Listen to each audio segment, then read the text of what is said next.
সরকার যেহেতু আলটিমেটাম দিয়েছে যে 7 দিনের মধ্যে আমরা একটা সমঝোতা চাই সমস্ত রাজনৈতিক দলগুলোর মধ্যে, আমি মনে করি তাদের ভিতরে যদি আন্তরিকতা থাকে তাহলে এটা সম্ভব। 7 দিনের ভিতরে কীভাবে আপনার গিয়ে এটা সমাধান করা সম্ভব? সব রাজনৈতিক দলকে তো ডাকিই নি গভর্নমেন্ট।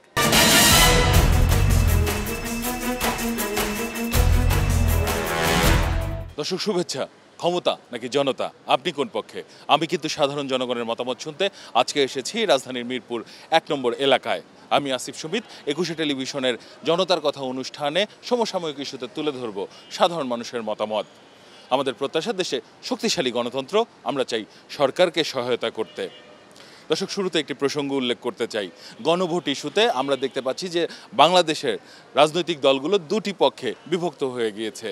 এক দল চাইছে গণভোট হোক নির্বাচনের দিনে, আরেক দল চাইছে জাতীয় নির্বাচনের আগেই হোক গণভোট। মূলত এরই মধ্যে সরকার সিদ্ধান্ত জানিয়ে দিয়েছে উপদেষ্টা পরিষদের বৈঠক শেষে যে 7 দিনের মধ্যে রাজনৈতিক দলগুলো যদি একমতে না আসতে পারে তবে সিদ্ধান্ত জানাবে সরকার। মূলত এই সব বিষয় নিয়ে সাধারণ মানুষ কি মনে করেন?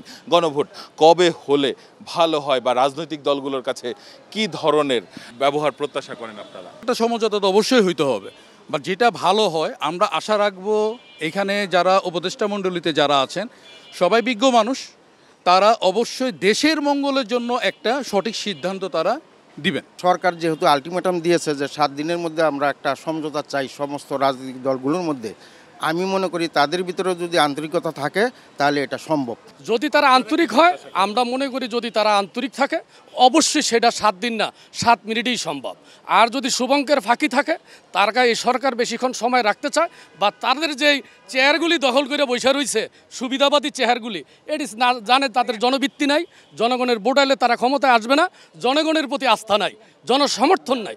এই লোকেরাই তারা দীর্ঘায়িত করতে চায় এবং নির্বাচনটাকে বিলম্ব করে পিছনে নিতে চায়। এটা একটি ষড়যন্ত্র। এটা সম্ভব, 100% সম্ভব। যদি রাজনৈতিক দল চায় এটা সম্পূর্ণ সম্ভব। না, এটা আমি তো মনে করি গণভোটটা হওয়াই উচিত।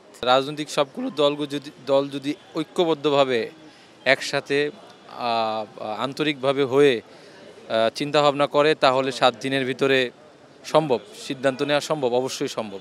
নির্বাচনের পরেই দেওয়া উচিত, অথবা সংসদ থেকে এই বিলটা পাস করা উচিত। 7 দিনের ভিতরে কীভাবে আপনার গিয়ে এটা সমাধান করা সম্ভব? সব রাজনৈতিক দলকে তো ডাকিই নি গভর্নমেন্ট। সমাধান অবশ্যই সম্ভব, এটা সরকার ইচ্ছা করলে পারবে সবাইকে একসঙ্গে ডেকে নিয়ে এসে সমাধান করে। এগুলোর সাথে আন্তরিক হলে ইনশাল্লাহ একটা প্রতিফলন চলে আসবে, সুন্দর প্রতিফলন চলে আসবে। রাজনৈতিক দল যদি ইচ্ছা করে, যদি আন্তরিকতা থাকে তাহলে অবশ্যই সম্ভব। 7 দিনের ভিতরেই সম্ভব করে একটা ভালো সুষ্ঠু নির্বাচন হয় সব দলের অংশগ্রহণে। আগামী 26শে ফেব্রুয়ারি আমাদের নির্বাচন, আমরা চাই নির্বাচন হয়ে যাক, নতুন একটা দল গঠন হবে, যেই দলে আসবে জনগণ যাকে চাবে সেই দলে আইসা নতুন করে সিদ্ধান্ত নেবে। এখন বর্তমানে এই সরকার থেকে আমার মনে হয় নির্বাচনটা হয়ে যাওয়া উচিত। অনেক ধন্যবাদ আপনাকে। দর্শক, আপনারা শুনছিলেন সাধারণ মানুষের প্রতিক্রিয়া।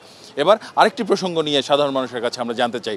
আপনারা জানেন যে সম্প্রতি শেখ হাসিনা আন্তর্জাতিক গণমাধ্যমে বক্তব্য দিয়েছে। সেখানে তিনি বলেছেন যে জুলাই অভ্যুত্থানে 1400 শহীদ নিহত হয়েছে, সংখ্যাটি আসলে এত বেশি নয় বা এটি অপপ্রচার চালানো হচ্ছে। সাধারণ মানুষ কি মনে করেন যে 1400 হত্যাকাণ্ডের বিষয়টি শেখ হাসিনা যে মতামত দিয়েছেন সেটিকে আপনারা কি মনে করেন? জাতিসংঘ তো রিপোর্ট করছে, তাদের কাছে তো রিপোর্ট আছে, তারা তো আর ভুয়া রিপোর্ট প্রকাশ করে নাই। আর আমাদের দেশের ভিতরে আভ্যন্তরীণভাবে আমরা যেটুকু জানি যে 1400 তো বটেই, এর অতিরিক্ত আমাদের আরও দাবি আছে যে আমরা জানি যে ওভারঅল সবাই জানে যে অন্তত 2000-এর উপরে লোক মারা গেছে। অন্তর্বর্তীকালীন সরকারের মাননীয় প্রধান উপদেষ্টা ডক্টর ইউনূসের নেতৃত্বে যে সরকার আছে, ওনারা অপপ্রচারের স্বার্থে একটা ভুল তথ্য জনগণের মাঝে দিবে বিশ্বাস করি না।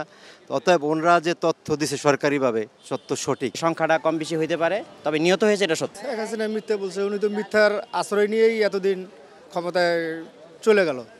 এখন মিথ্যার আশ্রয় না নেওয়া ছাড়া তার তো কোনো উপায় নাই। সরকার বলছে, সরকার যাচাই বাছাই করছে, আমরা জনগণ যারা আমরা সাধারণ মানুষ আছি এটা তো আমরা যাচাই বাছাই করি নাই। তবে অনেক মানুষ মারা গেছে, এটা সত্য। শেখ হাসিনা অপপ্রচার করছে, আসলে সে আসলে যে ফ্যাসিস্ট ছিল সে এটা দুর্নাম ছড়ানোর জন্য এটা সে করতেছে। শেখ হাসিনা একতরফে মিথ্যা বলেছে কিনা আমি সঠিক বলতে পারবো না, আমার যতটুকু জ্ঞান। তবে জাতিসংঘ যেটা মানে রিপোর্ট দিয়েছে তাতে তো মনে করো আমরা সাধারণ জনগণ আর উদ্যোগেও যেতে পারবো না। সরকার যেটা মানে হিসাব করছে এরা ঠিক আছে, কিন্তু আছে 2-4 জন কিছু বেশি হতে পারে, সরকারি গণনা হিসাবে কিছু বেশি হতে পারে। উনি তো মিথ্যা বলবে, ওনারা মনে করেন যে মিথ্যা দিয়ে মনে করেন যে এত কিছু করছে। বাঁচার জন্য মানুষ অনেক কিছুই করে, মানুষকে খুন পর্যন্ত করে বাঁচার জন্য। উনি যা কিছু করেছে অনেকজনে মানে শাপলা চত্বরে যেটা করছে বা 5ই আগস্টে যা আগে যা হয়েছে সম্পূর্ণ ওনার নিজের ভুলের কারণে আজকে বাঁচার জন্য সেটা মিথ্যা তথ্য ছড়াচ্ছে। অনেক ধন্যবাদ আপনাকে। দর্শক, আপনারা শুনছিলেন সাধারণ মানুষের প্রতিক্রিয়া। সাধারণ মানুষ কিন্তু তাদের ভাবনাগুলো অসাধারণ, তাদের চিন্তা অনেক সূক্ষ্ম ও গভীর। দর্শক, জনতার কথা দেখতে প্রতি শনি, রবি, মঙ্গল এবং বুধবার চোখ রাখুন একুশে টেলিভিশনে। সঙ্গে থাকবো আমি আসিফ সুমিত।